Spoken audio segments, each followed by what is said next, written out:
So today we're diving into this fascinating debate about condition monitoring technologies. You know how everyone thinks their specialty is the best? It's like that classic rivalry between different sports fans. Oh, absolutely. It's funny because I've worked with so many experts who swear their method is the holy grail of machine monitoring.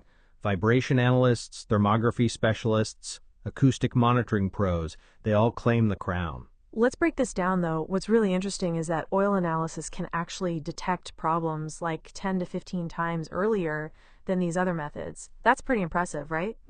Yeah, but it's not the whole story. Like, if you suddenly have a gear tooth break from shock loading, oil analysis might miss it entirely, while vibration analysis would spot it immediately. You know, I've seen that happen in a manufacturing plant. They had this massive gear system, and the vibration analysis caught a crack that would have been catastrophic if left unchecked. That's fascinating. Speaking of real-world examples, I remember this case where oil analysis detected metal particles months before any other monitoring method showed problems. Saved the company a fortune in downtime.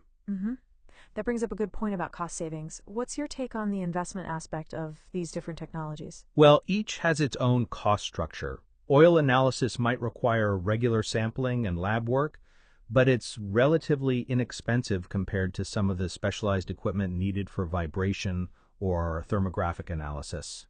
That's such a good point. I think what we're really discovering here is that each method has its sweet spot. Take vibration analysis. It's amazing for rotating machinery and picking up imbalances. And don't forget about the training required.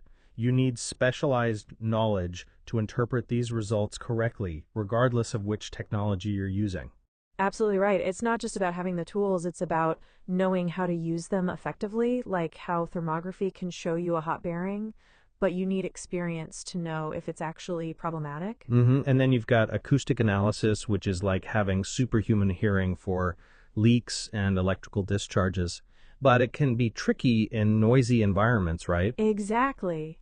I once saw an acoustic analysis completely thrown off by nearby construction work. They had to come back at night to get accurate readings. The really fascinating part is how they all work together. It's like having different specialists in a hospital. You wouldn't want just one type of doctor for everything. Speaking of working together, I've seen some really interesting hybrid approaches lately. Some companies are using AI to combine data from different monitoring methods. Oh, that's interesting. How does that work exactly?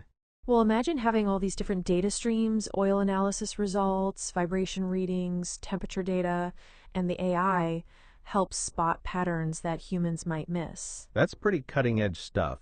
But let's not forget the basics. Oil analysis is particularly great for engines. I mean, it's pretty much the only tool people use for engine monitoring because it can identify exactly which components are wearing. And it can tell you so much about contamination too, like water content, fuel dilution, coolant leaks, things that other methods just can't detect. That's true. But what I find really interesting is how about 80% of hydraulic system failures are actually contamination related. In those cases, identifying the contaminant becomes more important than pinpointing wear locations. It's amazing how much you can learn just from a small oil sample, isn't it? Like reading the machine's blood work. Yeah, it's like being a detective. Sometimes you need multiple tools to solve the case, like using oil analysis to detect a problem early, then following up with vibration analysis to pinpoint exactly where it's happening. And let's talk about preventive maintenance too. These technologies aren't just for finding problems, they're crucial for preventing them in the first place. You know what's really cool? When you combine these technologies, you get this amazing, comprehensive view of machine health. It's like having both an X-ray and an MR. They show different things, but work better together. That's a perfect analogy, and each technology has really evolved over the years. The equipment we use now is so much more sophisticated than what we had even a decade ago. Absolutely. And while we're talking about all this, I should mention that if anyone wants to learn more about oil analysis specifically, they should check out learnoilanalysis.com. They've got some really in-depth resources there. Makes sense. It's clear there's no single best technology. It's all about using the right tool for the right job. Or, better yet, using them together for the best results. Yeah, exactly. Whether it's oil analysis catching problems super early, or vibration analysis pinpointing exact locations, they all have their place in modern maintenance.